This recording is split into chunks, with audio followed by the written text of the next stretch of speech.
Palantir stock is under pressure today, sliding by roughly 4% as weakness continues to ripple through the broader software sector. After an exceptionally strong performance throughout 2025, investors are now digesting another wave of profit-taking, which has created a more challenging setup for high valuation growth names. Palantir has not been immune to this shift, especially as its premium valuation leaves little margin for error. As a result, the stock is now down roughly 25% year to date, despite reporting solid quarterly results earlier this month that on their own painted a picture of a business still executing well. Layered on top of valuation concerns is a growing debate surrounding artificial intelligence infrastructure spending. Major cloud providers and platform companies are committing massive amounts of capital toward data centers, chips, and computing capacity. While these investments are widely viewed as necessary for long-term artificial intelligence leadership, the market is increasingly questioning how long it will take before those expenditures translate into consistent and durable returns. This uncertainty has weighed on sentiment across the artificial intelligence ecosystem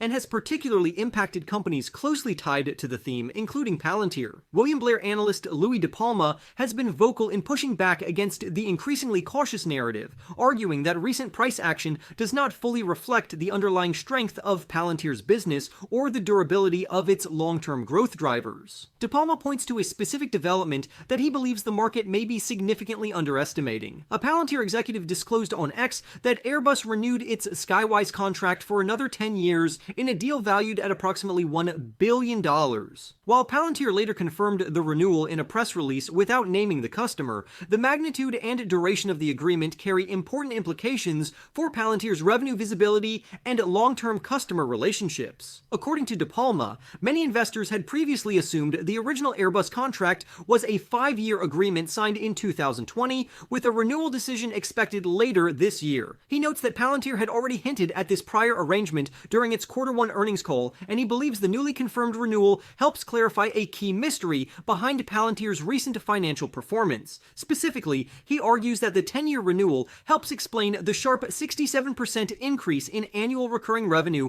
across Palantir's commercial and defense customer base, a figure that surprised many observers. Building on that point, De Palma describes Airbus as likely Palantir's largest commercial customer by annual recurring revenue, underscoring the strategic importance of the relationship. However, he is careful to note that Airbus is far from the only major contributor to Palantir's recent momentum. He highlights several other substantial wins, including a reported $200 million contract with Lumen, a $446 million 2-year agreement with the United States Navy, and a 3-year renewal with the United Kingdom Ministry of Defense valued at approximately $240 million.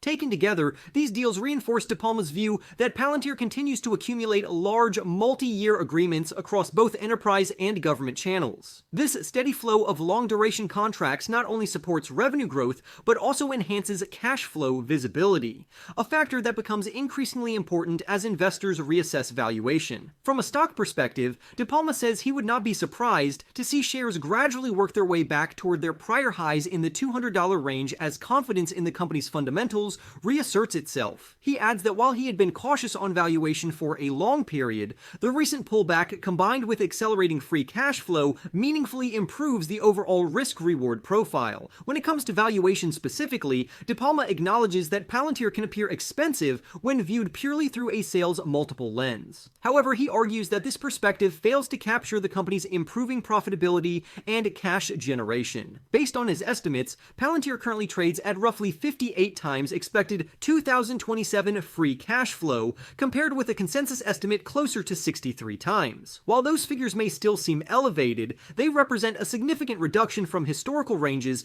that often fell between 100 times and 200 times free cash flow. De Palma expects this multiple to compress further toward roughly 100 times as revenue continues to expand, supporting a constructive long-term investment case. Consistent with that outlook, De Palma maintains an outperform rating on Palantir and believes the stock has a credible path to reclaiming its previous highs near $200. Stepping back to examine the broader Wall Street consensus, sentiment around Palantir remains generally positive, though not overwhelmingly bullish. The stock currently carries a moderate buy rating from 19 analysts comprised of 11 buy ratings, 6 hold ratings, and 2 sell ratings. The average 12-month price target stands at approximately $191.65, implying potential upside of around 40% from current levels. Within the enterprise data and artificial intelligence analytics space, Palantir continues to differentiate itself from peers such as Snowflake and C3 Artificial Intelligence. Its highly scalable artificial intelligence-driven platform, combined with strong revenue growth, robust profit margins, and reliable cash flows,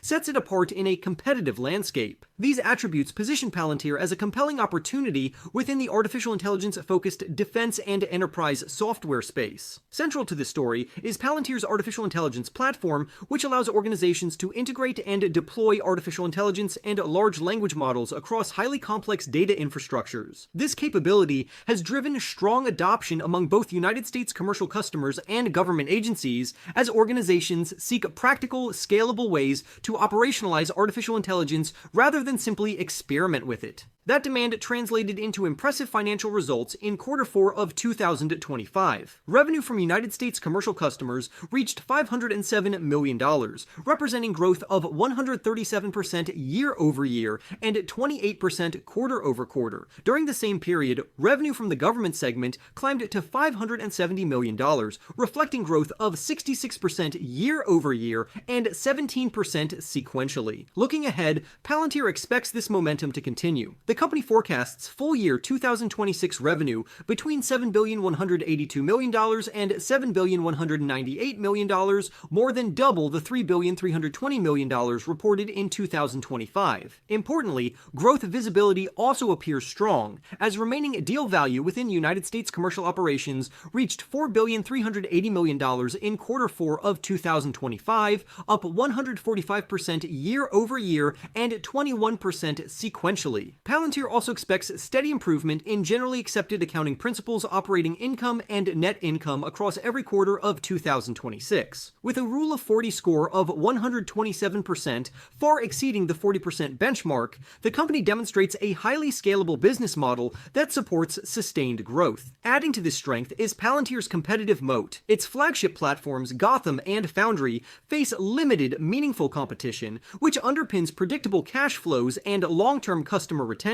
While potential risks such as unprofitable initiatives, slower artificial intelligence spending, or future defense budget pressures could weigh on growth, these concerns appear distant at this stage. Under the leadership of Alex C. Karp, Palantir remains well-positioned to benefit from expanding adoption of its artificial intelligence platform, its scalable operating model, and its strong competitive advantages. Further reinforcing the bullish case, Palantir's net profit margin stands at 36.3%, well above the internet software industry average of 26.3%. Analysts remain optimistic, estimating an average short-term price target of $201.38, which represents a 40.9% increase from the most recent closing price of $142.91. The highest target sits at $260, implying potential upside of over 81.9%. As a result of these factors, Palantir has increasingly become a Wall Street favorite. The Zacks consensus estimate for earnings per share stands at $1.34, implying 100% year-over-year growth,